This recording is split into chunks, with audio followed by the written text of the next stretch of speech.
તો મિત્રો આજે આપણે ધોરણ 9 ગણિત સ્વાધ્યાય 1.2 સ્વાધ્યાય 1.2 છે દાખલા નંબર 1 જોઈએ। હવે મિત્રો સ્વાધ્યાય 1.2 માં દાખલા નંબર 1 માં શું આપેલું છે કે નીચેના વિધાનો સત્ય છે કે અસત્ય કારણ સહિત ઉત્તર આપો। એમાં પહેલું વિધાન આપેલ છે કે દરેક અસમય સંખ્યા વાસ્તવિક સંખ્યા છે।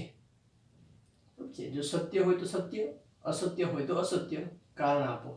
आपने ख्याल है मित्रों के दरेक असमय संख्या वास्तविक संख्या है।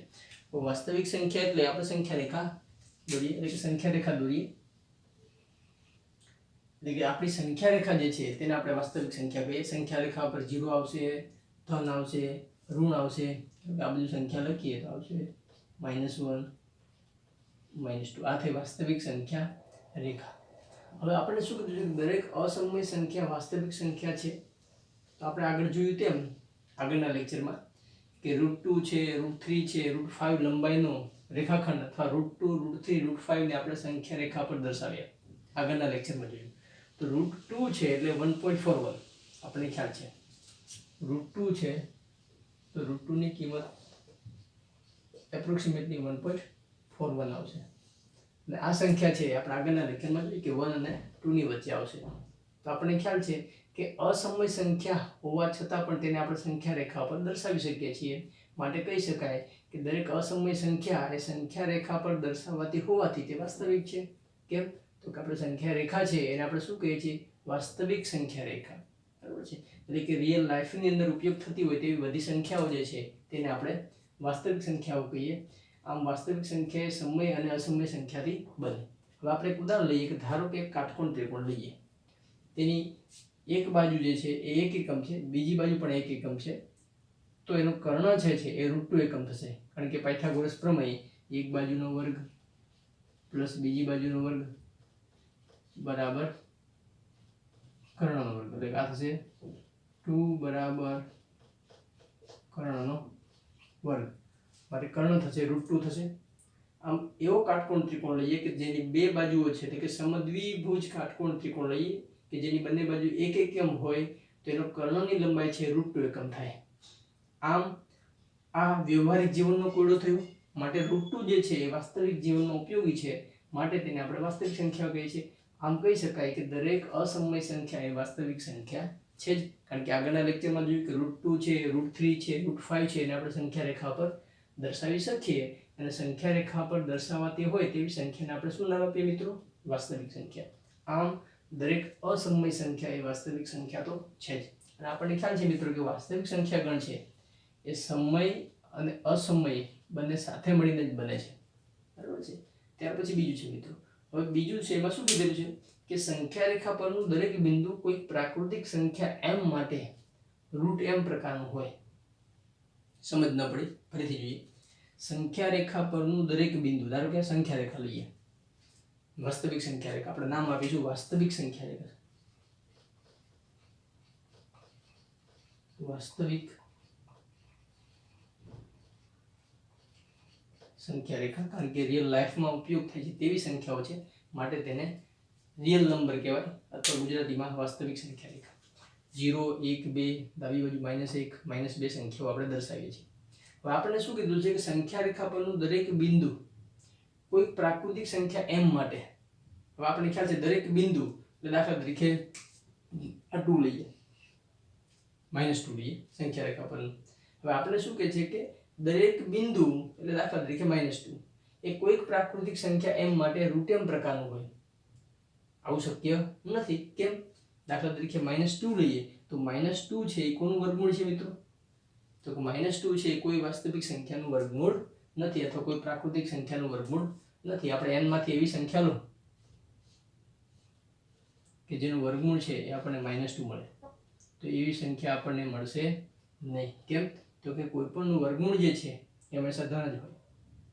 કોઈપણ અચળ કિંમતનું વર્ગમૂળ છે મિત્રો એ હંમેશા ધન હોય માટે -2 છે એ કોઈનું વર્ગમૂળ હશે नहीं। आम कही शकाय कि संख्या रेखा परનું દરેક બિંદુ છે એ કોઈ પ્રાકૃતિક સંખ્યા m માટે કોઈનું વર્ગમૂળ હોય તેવું શક્ય નથી। દાખલા તરીકે -2 છે એ કોઈનું વર્ગમૂળ નથી, -1 છે એ કોઈનું વર્ગમૂળ નથી, 0 છે 0 0 નું વર્ગમૂળ છે 1 જે છે 1 નું વર્ગમૂળ જે છે 4 નું વર્ગમૂળ 2 છે, પરંતુ -2 છે એ કોઈ પ્રાકૃતિક સંખ્યાનું વર્ગમૂળ નથી, માટે આ વિધાન જે એ અસત્ય છે.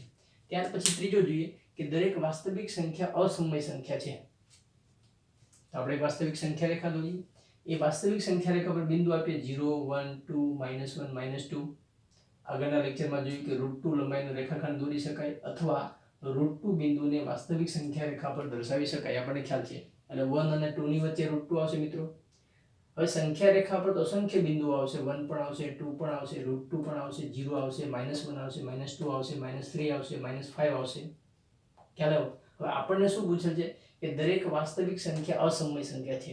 ધારો કે 1 2 0 -1 -2, તો આ 2 છે મિત્રો એ ક્યાં છે? તો કે સંખ્યા રેખા પર. હવે સંખ્યા રેખા પર જે બિંદુ હોય તેને આપણે શું નામ આપીએ છીએ? વાસ્તવિક સંખ્યા. એટલે કે 2 છે એ વાસ્તવિક સંખ્યા છે. ક્લિયર આટલું? તો 2 વાસ્તવિક સંખ્યા છે, પરંતુ 2 છે એ અસમય છે.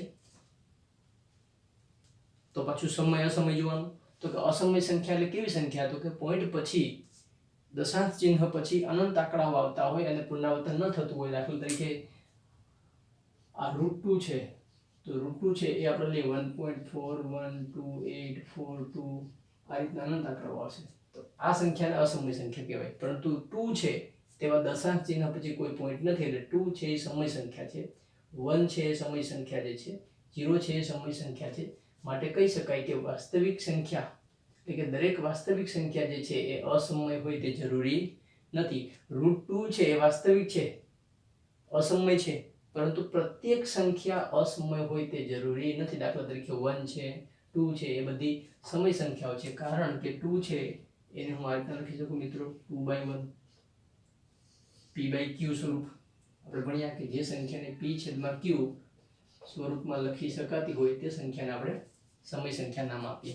માટે કહી શકાય કે દરેક સંખ્યા રેખા પરની સંખ્યાઓ જે છે એ અસમય હોય તે જરૂરી નથી, માટે આપેલું વિધાન અસત્ય છે. ક્લિયર?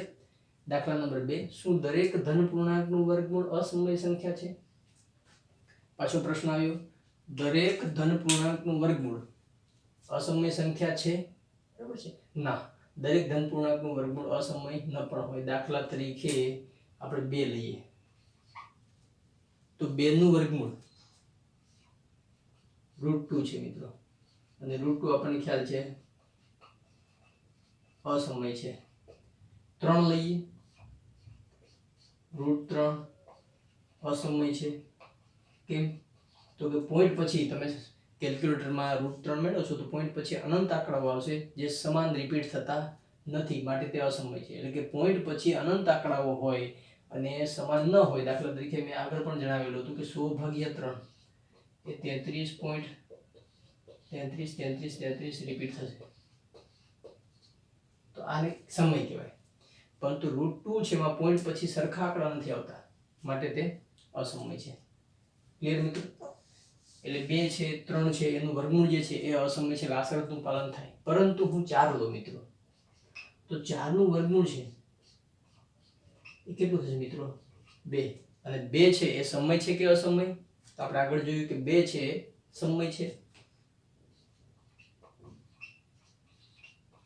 માટે કહી શકાય કે દરેક વાસ્તવિક સંખ્યા છે એનું વર્ગમૂળ અસમય હોય તે જરૂરી નથી. સમય પણ હોય, અસમય પણ હોય.